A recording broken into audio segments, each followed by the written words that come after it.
Bom dia, meninas! Tudo bem com vocês? Eu espero que sim. Hoje chegamos aqui ao capítulo 7 do livro de Atos. Meninas, e que capítulo é esse que nós vamos estudar hoje? Se você ainda não leu, para esse vídeo, porque esse capítulo ele merece uma atenção especial pelos acontecimentos, né? A gente vai ter o primeiro mártir aqui na história da igreja. Então, não tem como nós entrarmos no capítulo 7 sem fazer uma pequena referência ao 6, porque é tudo, como eu já falei, é uma continuação. O 7 está intrinsecamente ligado ao capítulo 6 e a gente vai ver muito isso aqui no livro de Atos, um capítulo muito ligado ao outro.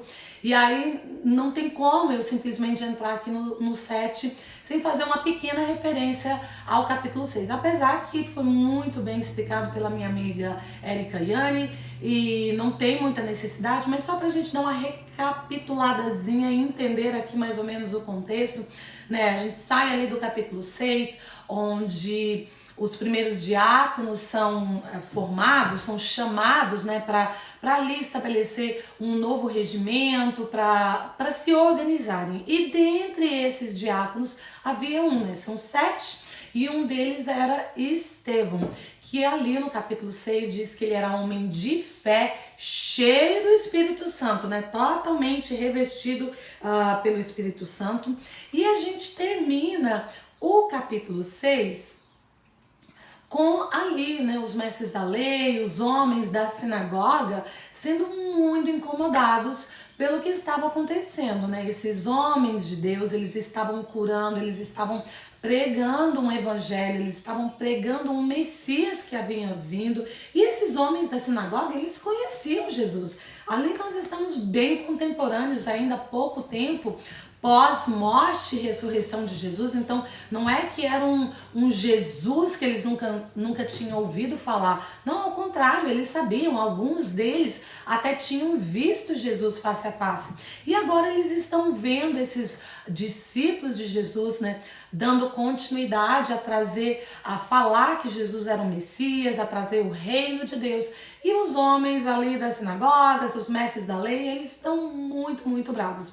E assim como a gente viu que acontece com Jesus, vai acontecer também. Depois a gente pode até traçar um paralelo entre a vida de Estevão e a vida de Jesus, porque tem muitas coisas em comum. Então aqui no capítulo 6 a gente termina com Estevão ali no Sinédrio, porque ele havia sido acusado, falsamente acusado, de estar blasfemando contra o templo, de estar pregando contra o templo, contra a adoração no templo, o que não era verdade, porque não era isso que ele estava fazendo, ele estava pregando um Messias, ele estava trazendo a palavra de salvação através da vida de Jesus, mas não necessariamente pregando contra o templo. Então eles levantam umas falsas testemunhas para poderem testemunhar contra Estevão e dizer que ele estava blasfemando, que era um pecado horrível, era digno de morte se alguém blasfemasse contra o templo. Eles levam Estevão até o Sinédrio e terminamos ali no capítulo 6, no último verso, né, do capítulo 6, diz que todos os que estavam assentados no Sinédrio, fitando os olhos em Estevão, viram o seu rosto como se fosse um rosto de anjo. Né? Como a Erika mesmo falou, o brilho dele era algo diferente. Eles não estavam simplesmente vendo a face de Estevão como normal. Ali havia uma glória de Deus, um brilho, um mover, algo sobrenatural sobre o corpo de Estevão, sobre a face de Estevão. Mas esses mestres da lei, ao invés de olhar para Estevão e ver a glória de Deus que até incomodava os olhos, ver, nossa, realmente tem algo a mais nesse homem, tem um brilho, ele está parecendo um anjo, ele está resplandecendo. Não, eles ignoram tudo isso, eles preferem continuar ali na sua dureza de coração. E me faz lembrar muito de Faraó, que ficava sempre lá com Moisés, com coração duro, mesmo diante do inegável, mesmo diante da verdade nua e crua, que não tinha nem como dar base para outro entendimento. Ainda assim, eles preferem ficar na dureza do coração e ignorar todos os sinais, ignorar os sinais de que Jesus foi o Messias, que ele morreu, que ele ressuscitou e que os discípulos agora pregando, dando continuidade a isso, também resplandeciam a glória de Deus. Mas eles ficam ali na dureza do seu coração e eles convidam Estevão a fazer uma defesa. E Estevão, meninas, vai fazer uma defesa, mas que defesa é essa que Estevão faz? Porque Estevão, ele era conhecedor da palavra, ele tinha um entendimento da palavra, mas mais do que ter um entendimento da palavra, né? Quando você, por exemplo, lê um livro, você entende aquele livro, mas se você estuda aquele livro, você vai entender de forma mais ampla. Mas se você tem acesso ao autor do livro e você tem comunhão com o autor do livro, aí o seu entendimento é diferente. E era exatamente isso que Estevão tinha. Ele tinha acesso ao autor do livro. E não só tinha acesso, o autor do livro, né, que a gente já vem falando sobre isso desde Gênesis, né, da criação, que é Deus Pai, Deus Filho, Deus Espírito Santo, habitava nele. Então Estevão não só tem esse conhecimento da letra, mas ele tem o conhecimento através do Espírito Santo. Ele tem essa parte divina, uma eloquência não só das palavras, mas uma eloquência, uma inspiração simplesmente divina, espiritual, através do Espírito Santo, que revelava a ele as coisinhas, eu vou chamar aqui das entrelinhas, que aqueles mestres da lei, eles liam, mas ali os olhos ficavam tapados, porque eles não tinham a presença do Espírito Santo com eles. Então Estevão vai ali discorrer, ele vai começar falando sobre os patriarcas, né? Vai citar pai Abraão, vai falar sobre toda a história, depois vai falar sobre José do Egito, né, como Deus levanta para poder livrar o povo da fome. Depois ele vai chegar até Moisés, e Moisés ele vai fazer uma comparação entre Moisés e Jesus, né, que Moisés foi o escolhido para libertar o povo do Egito, da escravidão do Egito, e mesmo assim o povo o rejeitou, como fez com Jesus. Jesus foi o Messias escolhido para libertar não só o povo de Israel, mas todos os gentios, todo o povo até dos confins da terra, para a salvação, trazê-los, né, trazer-nos, que no caso eu me incluo você também, para nos levar de volta ao Pai. E muitos de nós, né, até os dias de hoje, o rejeitamos, e nessa época aqui de Estevão, ele estava fazendo essa comparação. Assim como o povo lá no Egito rejeitou Moisés com todas as evidências de que ele era o homem naquela época levantado por Deus para libertar o povo, ainda assim o mesmo povo que estava sendo liberto por Moisés o rejeitou, assim como vocês estão fazendo com Jesus. Aí Estevão continua, ele vai falar, ele vai passar até Davi, do desejo que Davi tinha de levantar um templo, né, de construir um templo, mas esse templo só vai ser construído com o rei Salomão, que era filho de Davi, e ele continua falando, e para chegar até...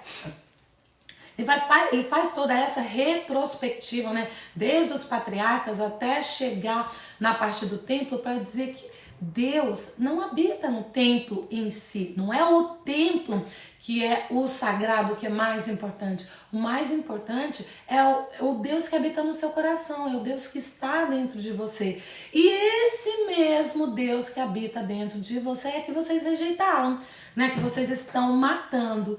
E nisso, meninas, esses mestres da lei, esses homens, eles vão ficar muito, muito bravos com Estevão, porque Estevão estava ali confrontando eles com a verdade, e não com a verdade desconhecida para eles, né, só sobre Jesus. Estevão descreve toda a história do povo de Israel que aponta para Jesus, que aponta para o Messias. E ele vai falar, olha, vocês rejeitaram todo mundo que veio até agora, vocês mataram, vocês apedrejaram, vocês sacrificaram, crucificaram, e até chegar aqui no Messias. Então, vocês mesmos é que estão blasfemando. Vocês estão me acusando de uma coisa que vocês é que fazem, seus incircuncisos. E chamar um judeu de incircunciso era algo assim muito ofensivo. Vocês cortam o crepúsculo, vocês são circuncidados, mas vivem como se não fosse, porque a blasfêmia maior,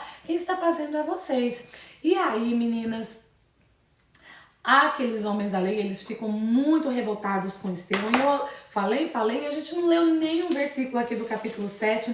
Então vamos para a Bíblia, porque eu não gosto de fazer nenhum vídeo sem ler nenhum versículo aqui. E a gente já tá aqui já no final já do capítulo 7, né? Porque a gente passa por todos esses eventos, né, que Estevão está descrevendo, falando sobre a história do povo hebreu para chegar nesse confrontamento com os mestres da lei ali, dizendo, ó, quem está blasfemando aqui é vocês. Não tem blasfêmia maior do que essa que vocês estão fazendo. Fala uma coisa, vive outra. Todos os exemplos foram dados sobre quem era o Messias até chegar a vocês, e vocês continuam na dureza do seu coração e não abrindo os seus olhos para a verdade que está diante de vocês. E aí a gente chega aqui no versículo 54, onde diz que os mestres da lei, né, o povo ali da sinagoga, ouvindo eles isto, enfureciam-se no seu coração e rilhavam os dentes. Eles estavam tão bravos, mas tão enfurecidos, que rangiam. Sabe aquela braveza assim, que você quer bater, você quer matar, de tão bravos que eles ficaram ao ouvirem essa explanação de Estevão. E aí diz que eles rilhavam os dentes contra Estevão. Mas Estevão, olha a palavra que eu acho que você tem que dar muita ênfase.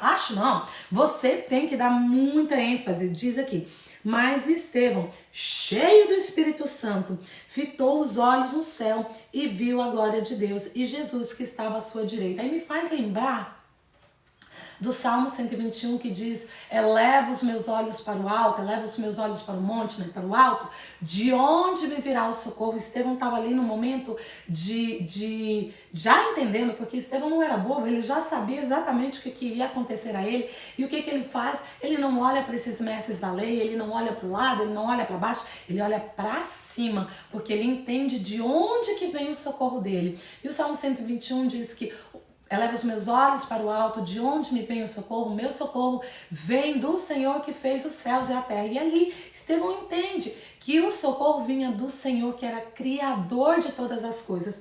E quando ele eleva os seus olhos para o alto, né, aqui no caso para o céu, eu vejo na minha cabecinha aqui, eu vejo como se fosse um filme em 3D, se abre um portal, ele vê, olha, vamos para a Bíblia.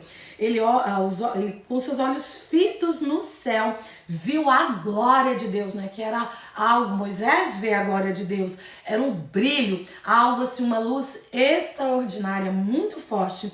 E ele vê Jesus que estava à sua direita, ele vê Jesus à direita de Deus.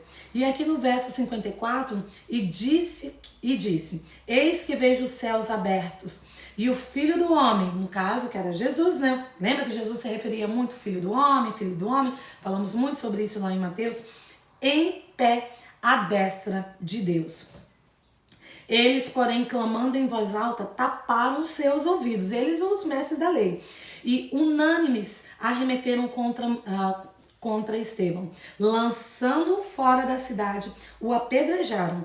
As testemunhas deixaram suas vestes aos pés de um jovem chamado Saulo. Então, quando eles ouvem Estevão falando isso, né, que ele estava vendo a glória de Deus e que ele estava vendo Jesus à destra do Pai, eles ficaram tão bravos com Estevão que eles vão contra Estevão, tiram Estevão ali do sinédrio, leva para fora e aí eles apedrejam Estevão. E aqui Estevão é morto.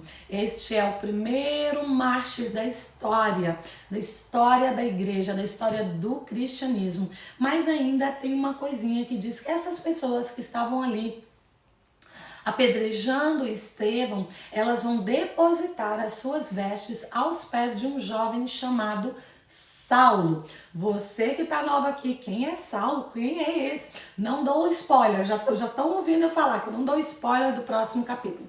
A gente vai, claro que muitas de nós aqui sabemos quem é Saulo, mas para você que não sabe, nós vamos descobrir quem é esse Saulo e que homem foi esse Saulo e o que este momento aqui do apedrejamento de Estevão vai ter uma influência, vai impactar a vida deste homem de uma forma que, meninas, aguardem cenas dos próximos capítulos para descobrirem quem é Saulo. Mas bora aqui pro último versículo aqui que diz: então eles deixavam as vestes aos pés de um jovem chamado Saulo e apedrejavam Estevão, que invocava e dizia: Senhor Jesus, recebe o meu espírito. Então, ajoelhando-se, clamou em voz alta: Senhor, não lhes impute este pecado. Com estas palavras, adormeceu Estevão. Então Estevão está sendo ali apedrejado, e o que ele diz? Ele não vai pedir para parar, ele não vai pedir pelo amor de Deus, ele não vai negar a Jesus, ele não vai, assim como os apóstolos no capítulo 5 se acharam dignos de serem açoitados, Estevão aqui está se achando digno de morrer por uma causa que era muito maior do que o valor da sua vida aqui na terra, porque nós sabemos que a gente não pertence aqui, nós somos cidadãos do céu. Isso aqui é só uma mera passagem. O nosso lugar de vida, de morada, é uma morada eterna que é no céu e não é aqui. Não fomos chamados para as coisas deste mundo, somos chamados para algo muito maior. E Estevão ali naquele momento, ele entende isso, que ele era chamado para ser cidadão do céu. Ele olha para cima, ele vê Jesus e aí ele fala: Senhor, recebe o meu espírito. Ele entrega o seu espírito para Jesus. E aqui dá para a gente fazer um paralelo também com Jesus, que Jesus ao morrer, ele entrega, lembra que ele entrega o seu espírito ao Pai? Estevão está entregando o seu espírito a Jesus, que é o próprio Deus. Então tem esse paralelo, e depois ainda no finalzinho ali de Estevão, a gente vê ele falando uma frase que Jesus também fala: Senhor, não acrescente a eles, né? Não impute esses pecados a eles, porque eles não sabem o que eles fazem, eles não têm um entendimento completo. Então Estevão fala a mesma coisa: Senhor, Jesus, não acrescente esse pecado a eles, não impute a eles esse pecado. A mesma fala de Jesus. Então tem muita semelhança entre a vida e morte de Jesus com Estevão. E aí Estevão adormece. O adormecer aqui na Bíblia está se referindo a morrer, mas que para nós cristãos é simplesmente um dormir mesmo, porque um dia nós despertaremos com Jesus. E aí para nós vai ser como se tivesse passado um segundinho. Sabe quando você dorme e acorda e parece que, nossa, acabei de dormir e acordei? Exatamente, um dia Estevão acordará deste sono aí da morte que ele está, e ele vai falar: mas parece que foi ontem, parece que foi um segundinho. E a mesma coisa para nós. Então esse capítulo 7 aqui de Atos nos conta a história do primeiro mártir. E a gente vai ver, né, que lembra ali no capítulo 5, olha, se for obra de Deus, nada vai poder impedir o mover, o agir de Deus. E mesmo Estevão sendo morto, apedrejado, isso aqui, ao invés de fazer com que as pessoas, esses novos cristãos, se dispersassem, fugissem, com medo da perseguição, com medo da morte. Não, meninas, isso aqui, na verdade, é um reforço. Eles entendem que a causa de Jesus era muito maior do que a própria vida deles. Muito, mas muito maior. E ao invés de fazer com que eles fossem disperso, vai fazer a morte de Estevão, vai fazer com que eles se unam mais, que eles entendam realmente o propósito para o qual eles foram chamados. E aí a pergunta que não quer calar, porque eu gosto de perguntar: será que nós estamos dispostas? Eu não vou nem dizer morrer, porque eu sinceramente eu acho que Será que eu morreria? Eu quero morrer por essa causa, mas estamos dispostas a passar por coisas tão profundas em nome de Jesus? Será, meninas? Será que hoje a morte de Estevão, ela nos ensina o quê? Ela nos ensina que o nosso reino, né, o nosso lugar de vivência, não é aqui, não é essa terra. Ele entende, ele olha para cima, ele vê a glória de Deus, ele vê os céus abertos, ele vê Jesus e ele entende. E hoje nós temos acesso a Jesus, nós podemos ter esse relacionamento com ele. Mas será que nós entendemos de verdade que o nosso lugar não é aqui? E que nós morremos, né? Podemos morrer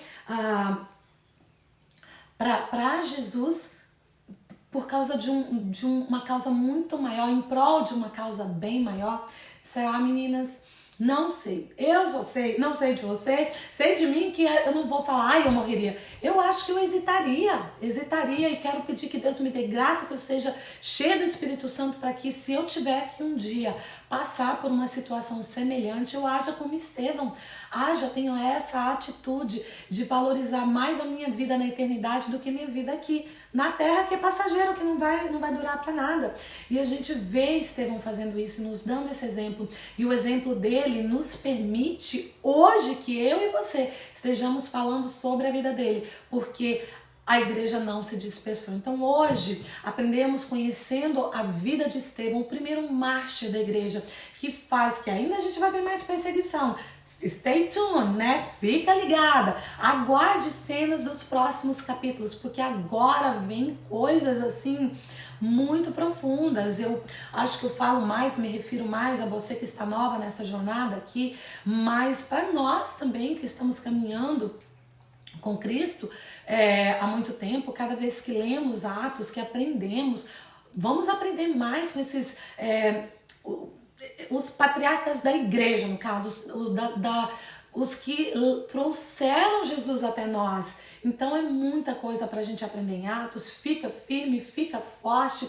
Amanhã a gente entra aqui no capítulo 8, que já começa. Não vou dar spoiler, aguarde o capítulo 8. Então, meninas, hoje que nós possamos realmente entender que o nosso lugar não é aqui na terra, que quando vierem as dificuldades, os apedrejamentos da vida, né, que nós possamos elevar os nossos olhos para o alto, entender que é dali que vem o nosso socorro, e entender que os nossos olhos têm que estar abertos para ver que Jesus está caminhando ao nosso lado, Ele está do lado do Pai, que nós possamos ver a glória de Deus e entendermos que não interessa o que venhamos passar aqui nesta terra, o nosso propósito maior é chegar até o céu. Então, se tiver que morrer por Ele, que morramos, e morramos felizes, entregando o nosso espírito nas mãos dEle, porque sabemos para onde nós vamos. Amém? Então, que Deus abençoe o seu dia, que você tenha um dia cheio do Espírito Santo, assim como Estevão, seja cheia do Espírito Santo para passar aqui. Se tiver que ser mártir nessa vida, que sejamos mártir, mas chegamos na glória ao lado do Pai. Amém? Deus abençoe o seu dia, abençoe a sua família, seja cheia do Espírito Santo para passar por todas as lutas, todas as dificuldades que nós passamos, que não são poucas, às vezes são muito grandes. Nós necessitamos estarmos arraigadas, né? Abraçadas ao Espírito Santo de Deus, que faz uma diferença muito grande na minha vida e na sua vida. Amém? Deus te abençoe e a gente se vê amanhã aqui em Atos 8.